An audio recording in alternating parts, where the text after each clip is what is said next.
जमलेल्या माझ्या सर्व महाराष्ट्राच्या कानाकोपऱ्यातनं आलेल्या महिला माता भगिनी यांचं मी इथे स्वागत करतो.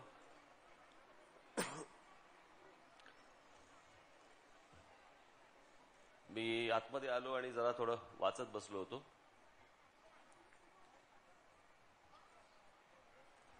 मला जरा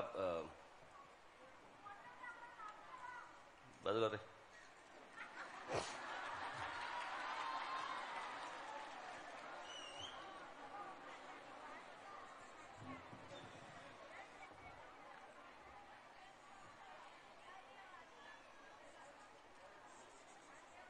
मला लांबचा जसा चष्मा आहे तसा जवळचा पण आलाय. ते आलो ते मी तो चष्मा लावला नव्हता, आल्यावरती मला डबल डबल दिसायला लागले. म्हटलं एवढे आहात, एवढेच आहेत खरंच आहात.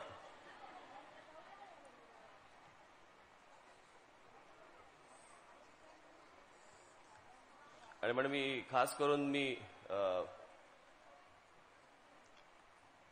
महाराष्ट्र नवनिर्माण महिला सेनेच्या सर्व उपाध्यक्षा रीटाताई गुप्ता, शालिनीताई ठाकरे, आशाताई मामेडी आणि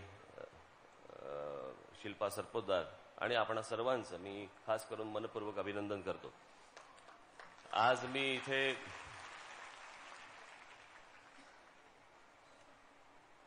तुम्ही सगळेजण जमलात म्हणून काही सल्ला द्यायला उभा राहिलेलो नाही. लहानपणापासून ऐकलाय तो ताईचा सल्ला.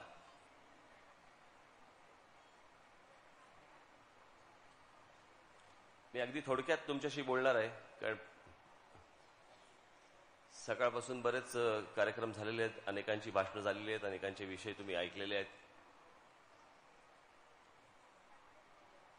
आणि माझा आजचा उद्देश हा तुमच्यासमोर फार काही भाषण न करता तुम्हा सर्वांचं एकत्रितपणे दर्शन घ्यावं याच्यासाठी म्हणून मी खास इथे आलो.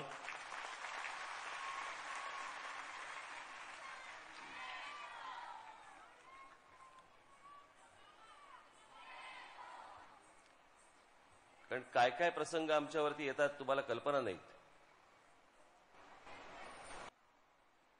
इतक्या मोठ्या संख्येने महिलांशी बोलायची माझी पहिलीच वेळ. त्याच्यामुळे काय बोलायचं हा माझ्यासमोर पडलेला खरंच प्रश्न आहे. आणि महिलांना उपदेश देणारा, सल्ला देणारा मी कोण? त्याच्यामुळे आजचं माझं भाषण किंवा आजचं माझं बोलणं हे काही महिलांना सल्ला देणारं, उपदेश करणारं असलं माझं भाषण नाही. आपण आता काय झालं?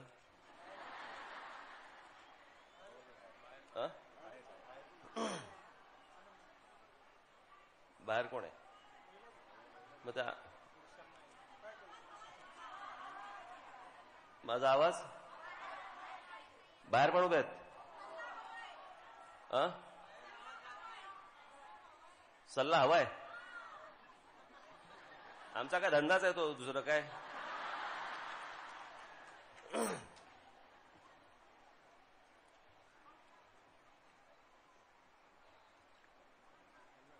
विविध क्षेत्रामध्ये काम करणाऱ्या महिलांसाठी म्हणून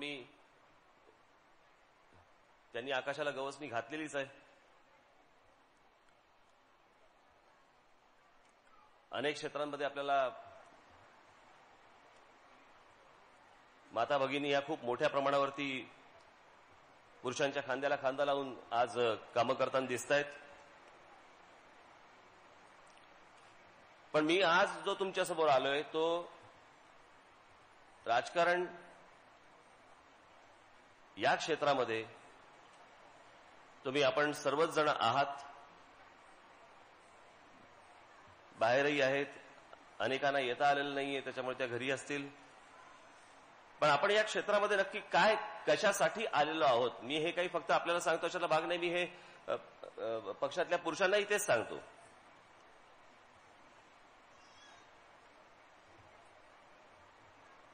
मी नेहमी एक गोष्ट माझ्या भाषणामध्ये नेहमी सांगत आलो की या राज ठाकरेला काही आयुष्यात दुसरं जमलं नाही म्हणून मी राजकारणात नाही आलो. मी करण्यासारख्या अनेक गोष्टी होत्या, आजही आहेत.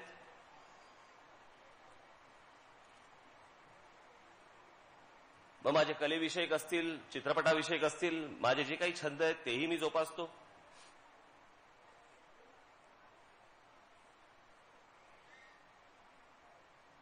आज 30% आज 50% खरं तर महिलांना आरक्षण हा मला शब्दच मुळात आवडत नाही. तुम्हाला कसलं आरक्षण आलंय? या जगात फक्त 2च जाती आहेत, एक पुरुष आणि एक स्त्री. यातल्या एकाला आरक्षण, मग दुसऱ्याला नाही.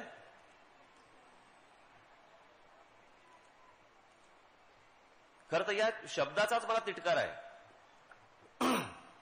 मी अनेकदा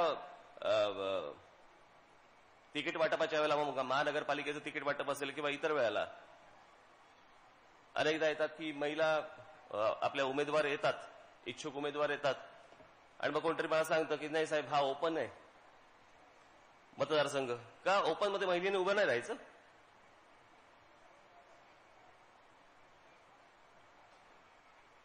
मुळात या ज्या सगळ्या घाणेरड्या संकल्पना आहेत याच मुळातून काढून टाकणं आवश्यक आहे.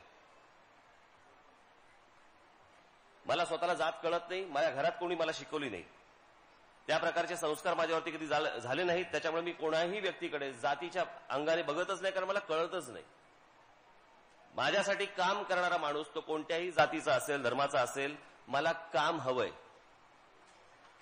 ते काम मिळणार नसेल तर उपयोग काही नाही, उपयोग शून्य. आणि म्हणून तुम्ही जर राजकारणामध्ये आलेला आहात, तुम्ही जर राजकारणामध्ये काही करू इच्छिता, मग सरपंच असतील, नगरसेविका असतील, जिल्हा परिषदेचे अध्यक्ष असतील किंवा त्याचे सदस्य असाल, कोणी उद्या भविष्यात तुमच्यापैकी अनेक जण आमदार होतील, तुमच्यापैकी अनेक जण आज इथे आहेत, बाहेर असतील, कोणी खासदार होतील आणि होतील.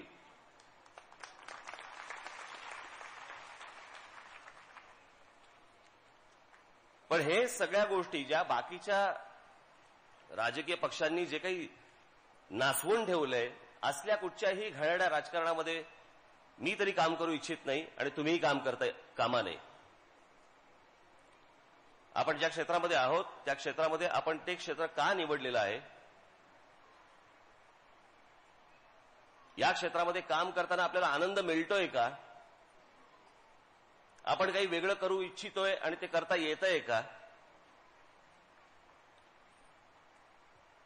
निवडणुकीच्या काळामध्ये तो महिलांसाठी आरक्षित झाला म्हणून तिच्या नवऱ्याने मला नाही होता येत मग तू हो म्हणून तुम्हाला पुढे ढकललंय का. आणि तुम्हाला पुढे ढकललं असेल आणि परत तोच जर सगळं ह्या गोष्टी बघणार असेल तुमच्या मागे, तोच जर समजा मतदारसंघामध्ये फिरणार असेल, मग तुम्ही काय करतात.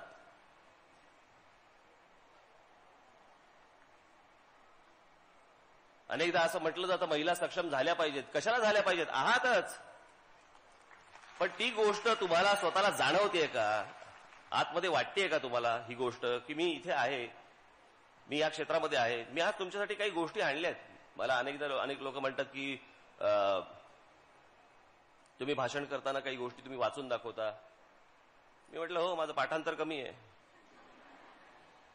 लक्षात राहत नाहीत गोष्टी, समोर आणलेल्या बऱ्या असतात. आज मला आनंद होतोय की आज या पुण्यात, या शहरात आज महिलांचा, तुम्हा सर्वांचा एक मेळावा इतक्या मोठ्या प्रमाणावरती इथे होतोय. याचा मला आनंद एवढ्यासाठी आहे की ज्या पुण्यामध्ये आमच्या जिजाऊ साहेबांनी जिकडे समाजकारणाची मुहूर्तमेढ रोवली, त्याच पुण्यामध्ये आज हा महिला मेळावा होतोय. याचा मला सर्वात जास्ती आनंद होतोय. तुम्हाला जर समाजकारणात, राजकारणामध्ये काम करायचं असेल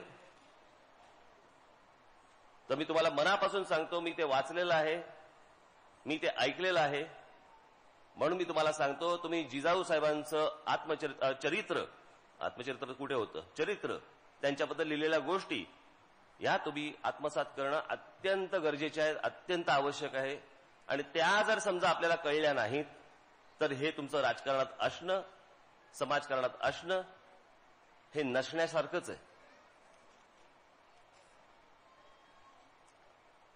आज समाजकारणामध्ये काम करणाऱ्या महाराष्ट्रामधल्या अनेक महिला आहेत, अनेक संस्था त्यांनी उभ्या केलेल्या आहेत, माहितीही नाहीत. मी ज्याला मला असं वाटतं मी 1999 किंवा 2000 साली मी महाराष्ट्राचा एक दौरा केला होता. त्या दौऱ्यामध्ये कोणतेही राजकारण नव्हतं, कसलंच राजकारण नाही, कुठचाही राजकीय मेळावा नाही, पदाधिकाऱ्यांना भेटणं नाही, कोणाला काही नाही. मी महाराष्ट्रातल्या फक्त विविध संस्थांना, जिल्ह्यातल्या विविध संस्थांना मी फक्त भेटी दिल्या होत्या.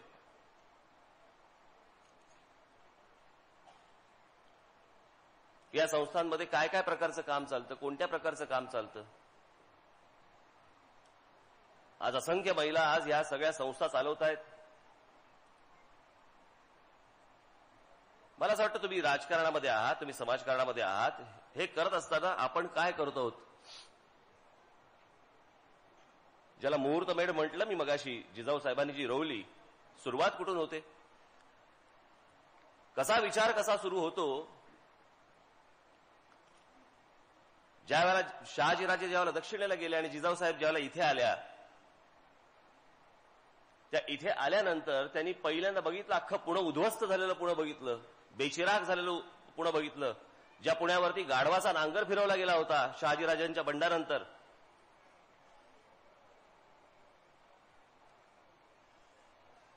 जिजाऊ साहेबांनी त्यांच्या सहकार्यानं पहिला प्रश्न केला, इथे मला देव कुठे भेटेल, मला देव कुठे दिसेल.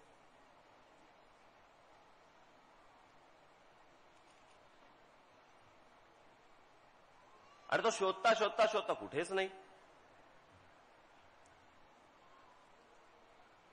मिळेच ना कुठे. सर्व मंदिरं उद्ध्वस्त झालेली, मंदिराचे काही खांब पडलेले, पण त्याच्यात देव नाही.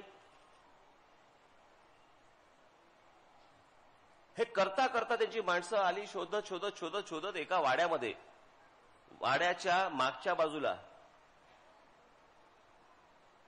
मला असं वाटतं विनायक भट्ट ठकार आजही कसबा गणपतीचे ते पुजारीच आहेत, त्यांच्या वाड्याच्या मागच्या बाजूला त्यांना एक गणपतीची मूर्ती दिसली. त्या गणपतीची मूर्ती की ज्याची सुरुवात गणेशापासून झाली, ती मूर्ती घेतली त्यांनी, तिची प्रतिष्ठापना केली. ती प्रतिष्ठापना जिजाऊ साहेबांनी केली. ज्याचा आजही मानाचा गणपती म्हणून आज पुण्यातनं पहिल्यांदा निघतो, तो कसब्याचा गणपती हा जिजाऊ साहेबांची आहे, त्यांनी केलंय. ते धरणं बांधली, उद्ध्वस्त झालेली गावं, ही गावं उभी केली. त्यातलं पहिलं गाव जे उभं केलं गेलं, विचार बघा कसा, की माझी माणसं ही सैराभैरा पलटायत, इकडे तिकडे जात आहेत, त्यांच्यासाठी मला काम केलं पाहिजे, त्यांना पाणी पोचवलं पाहिजे, त्यांना घरं दिली पाहिजेत. शिवाजीराजे ज्याला 5-1 वर्षाचे बरोबर होते, सगळं दाखवत होते. आणि त्यावेळेला त्यांच्या नावाने पहिलं गाव, त्यावेळेचं जे काय गाव म्हणून उभं केलं, ते आपलं शिवापूर, महाराजांच्या नावाने सुरू केलं. ते केर शिवापूर. नाले उभे केले, धरणं बांधली, अनेक गोष्टी केल्या. हे सहज तुम्हाला शक्य आहे. त्यावर तर काहीच नव्हतं, उद्ध्वस्त झालेल्या गोष्टींमधनं त्यांनी उभं केलं. तुमच्या तर आजूबाजूला अनेक गोष्टी आहेत, तुम्ही तर समाजकारणात आहात, राजकारणात आहात. पण या सगळ्या गोष्टींसाठी लागते फक्त इच्छा. ती इच्छा जर समजा आपली मेलेली असेल, मग तुमची असेल ना तर पुरुषांची असेल, ती इच्छाच मेलेली असेल, पुढे काहीच नाही घडू शकत, पुढे काही होऊ पण शकत नाही. म्हणून मी काही तुमच्यासाठी काही गोष्टी, छोट्या छोट्या गोष्टी म्हणून आणल्यात, की महिलांनी काय केलं.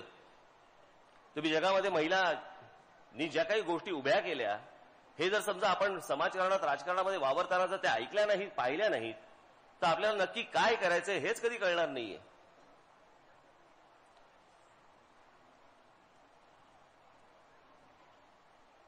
की इतक्या स्त्रिया आज मोठ्या झाल्या. हे बघा, मी तुमच्यासाठी आणलंय खास करून.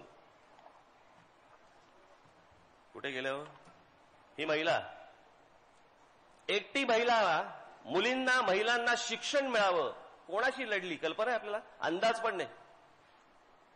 एके ठिकाणी ती बस बंद जात असताना ही तालिबान्यांच्या विरोधात लढली. तालिबान्यांच्या विरोधात.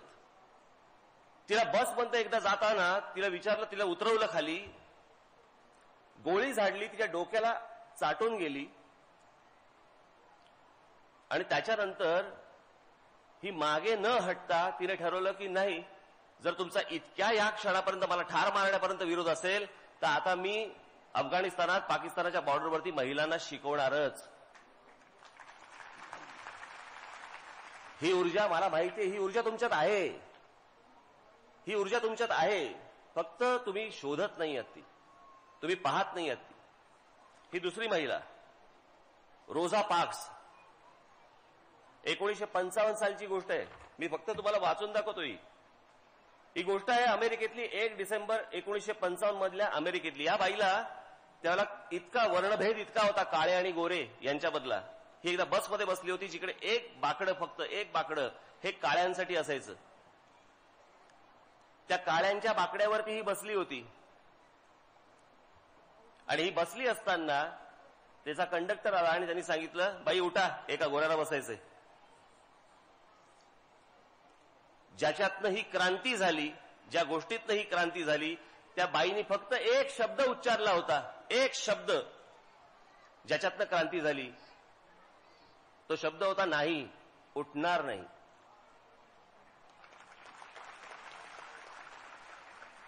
तिला अरेस्ट केली, तिला अटक झाली. अटक झाल्यावरती त्या संपूर्ण परिसरातल्या हळूहळू हळूहळू सर्व महिलांनी बसमध्ये चढणार नाही आम्ही याच्यापुढे म्हणून पायी चालायला सुरुवात केली. ते पायी चालणं, या पायी चालण्याचं रोज सकाळी उठल्यावरती बसमध्ये चढणार नाही आम्ही याचं मोर्चात रूपांतर व्हायला लागलं रोज सकाळी. आणि ते मोर्चात रूपांतर होता होता होता होता याच्यातनं पुढे जे घडलं त्यातनं निर्माण झाले मार्टिन ल्युथर किंग. हा सगळा काळ्यांचा हा सगळा इतिहास हा एका बाईमुळे. या बाईने ही क्रांती उभी केली, क्रांती केली. तुम्ही नाही करू शकत? तुमच्यात नाही ती जिद्द, तुमच्यात नाही ती महत्वाकांक्षा? होऊ शकतंय, नक्की होऊ शकतं. तुम्ही एक क्षेत्र जे निवडलेलं आहे ना, त्या क्षेत्रात मला ठसा उमटवायचा आहे, या उद्देशाने काम करा, सगळं आपोआप होईल पुढे. त्या इस्रायलच्या बाई कोणत्या पंतप्रधान होत्या त्या? गोल्डा मायर.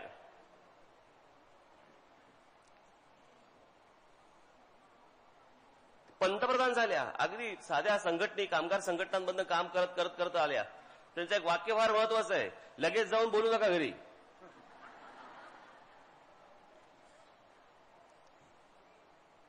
नाही तर तुमच्या घरी यजमानांना वाटायचा हा राज ठाकरे घरात भांडणं लावायला लागला. पण वाक्य फार छान आहे तिचं, तिचा आणि नवऱ्याचा. ती कामगार क्षेत्रातनं, सामाजिक क्षेत्रातनं जूनसाठी काम करता करता करता एके दिवशी त्या बाईचं वाक्य फार छान आहे. तिने तिच्या नवऱ्याला सांगितलं, माझ्या आयुष्याची क्षितिज ही तुम्ही नाही मोजायची, ती मी मोजीन. मला कुठे जायचंय हे मी ठरवीन, घर सांभाळते. आपण म्हणतो पुरुषाला कुटुंब प्रमुख, कुटुंब प्रमुख तुम्ही. आज मी तुम्ही समोर आला म्हणून मी हे तुम्हाला काहीतरी चढवतोय बिडवतोय अशातला काही भाग नाहीये. पण घर पाहता तुम्ही. माझ्या घरातही,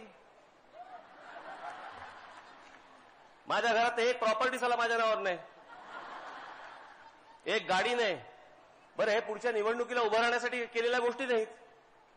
असतात ना खूप लोक गडगंज श्रीमंत असतात आणि निवडणुकीला फॉर्म भरताना लिहितात बँकेत 5,000 रुपये आहेत आणि एक छोटी नॅनो आहे. तर जो कुटुंब प्रमुख असतो आपल्या घराचा, मग माझी ती आई असेल, माझी ती पत्नी असेल, ज्या सगळ्या गोष्टी आहेत, मग त्यातलं सगळी जे काही माझी प्रॉपर्टी असेल, घर असेल, गाड्या असतील, माझं जे काही असेल, हे सगळं त्यांच्या नावावरती आहे. कधी कधी वाटतं मी भाड्याने राहतो.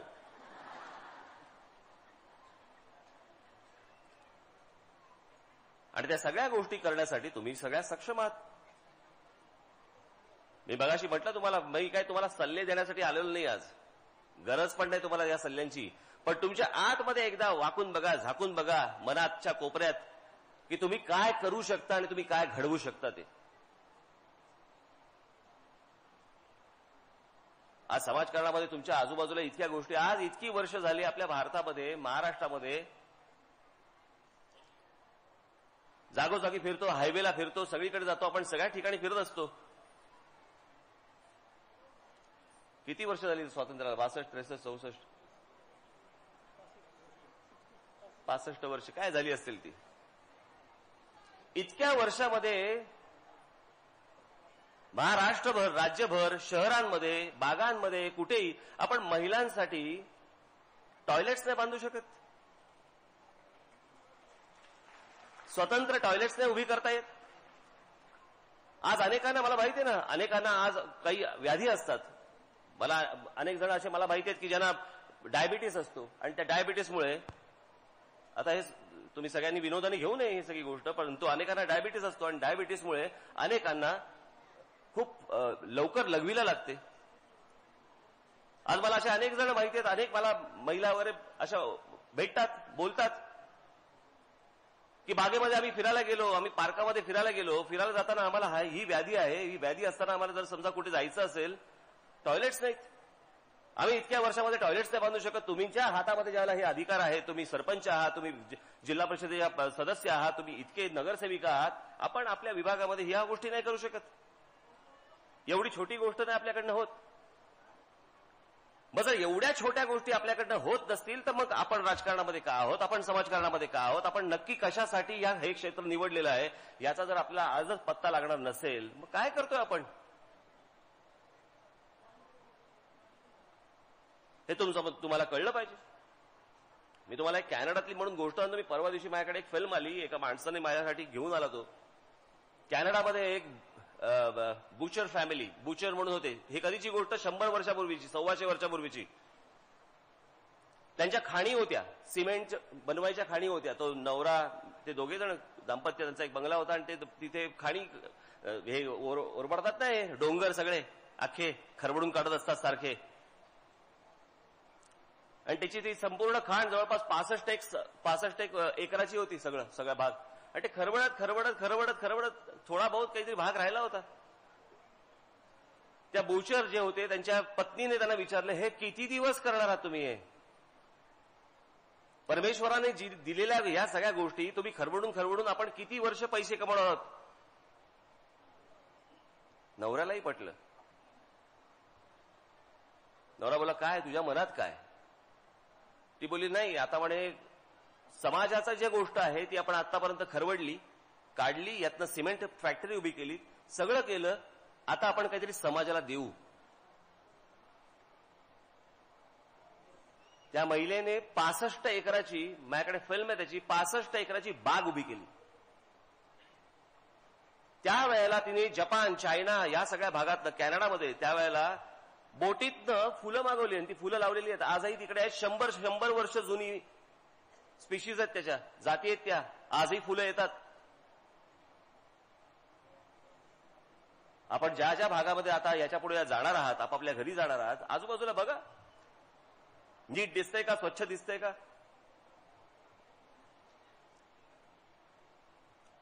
मी मध्यंतरी ज्याला महाराष्ट्र दौऱ्यावरती होतो तिथे मी एक प्रश्न विचारला, तुम्हालाही विचारणार. मी माझ्या अनेक पदाधिकाऱ्यांच्या मेळाव्यामध्ये मी विचारत असतो, तुम्हालाही विचारणार. तुमच्यापैकी लग्न किती जणांची झालीत? हात वर करा.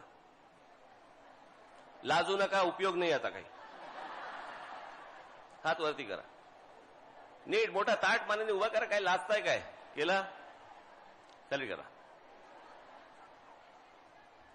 तुमच्यापैकी मुलं किती जणांना आहेत? जास्ती हात वर आले काय? नाही, हा करा करा करा करा करा खाली करा. मी डोळे बंद करतो, तुम्ही फक्त तुमच्या मुलांची वय सांगा. ओरडा.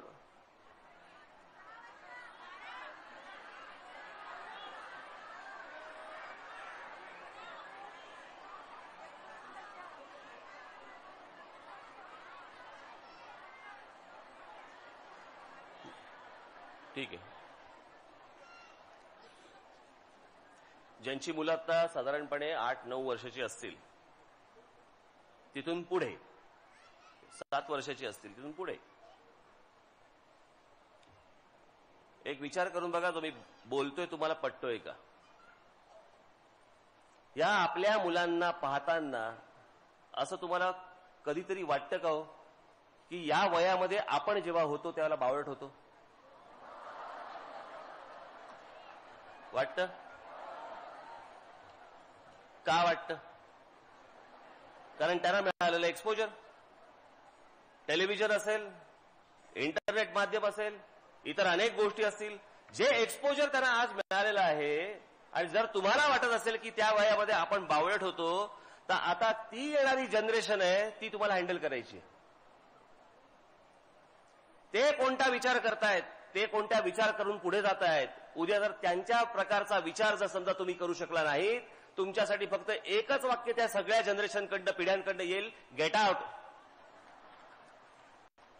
नकोय तुम्ही, आमचं नेतृत्व तुम्ही करू नका, तुम्हाला आम्ही काय आहोत हे समजलंच नाही. आज त्या वयातल्या त्या मुलांना पहिल्यांदा तुम्ही समजून घ्या, समाजाला पहिला कान लावा. काय समाज कुठे चाललाय, काय म्हणतोय, ह्या येणाऱ्या पिढ्या आपल्याला काय म्हणतायत, त्या काय शिकतायत, त्यांचा विचार काय. हा जर समजा तुम्हाला समजला नाही आणि जुनं घाणेरडं रटाळ राजकारण जर समजा तुम्ही करत बसलात, तर तुम्हाला सामाजिक क्षेत्रात आणि राजकीय क्षेत्रात कुठचंच स्थान मिळणार नाही. कोणतंच स्थान नसेल तुमच्यासाठी. तोच घाणेरडा जुना परंपरागत आतापर्यंत आलेला जे राजकारण आहे, हे राजकारण याच्या पुढे चालणार नाही. त्या नव्या पिढीचा नवा विचार घेऊन तुम्हाला पुढचं राजकारण करावं लागेल. त्यांचं म्हणणं एकदा ऐकून घ्या. ते काय पाहतात, ते काय ऐकतात, ते काय वाचतात, त्यांचं सगळंच काही बरोबर असतं अशातलाही भाग नाही. तिथे तुमचे संस्कार कामी आले पाहिजेत. परंतु ज्या प्रकारचं जगामध्ये वातावरण बदलतंय, हा बदल हा जर समजा तुम्हाला कळला नाही तर तुम्ही बदलूच शकणार नाही. आणि मला असं वाटतं की जग बदलतंय, तुम्हीही बदलणं गरजेचं आहे, आवश्यक आहे. एवढंच बोलण्यासाठी मी आज आपल्यासमोर इकडे आलो. आपल्या भविष्यातल्या सगळ्या वाटचालीला माझ्या मनपूर्वक शुभेच्छा. जय हिंद, जय महाराष्ट्र.